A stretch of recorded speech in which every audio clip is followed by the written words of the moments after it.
মা? দাও ভাত না খেয়ে যাও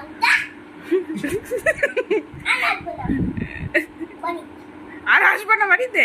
তুই মারছো কেন? এত মারছো কেন?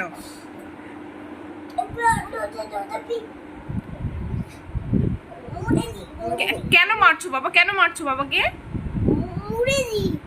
না না, বাবাকে মারছো কেন? কি দোষে? পিকনিক করতে যাবে বন্ধুদের সাথে। তাই? হ্যাঁ, পিকনিক করতে গিয়ে কি খাবো? কি খাবে না, কিছু খাবে না। বাড়িতে খাবার আছে, খাও। এই নাও, কি খাবে? কে খাবে? কে খাবে? বাড়িতে তাহলে কি খাবার আছে? ভাত আছে তো। আর কি রান্না করেছো? আর মাংস না।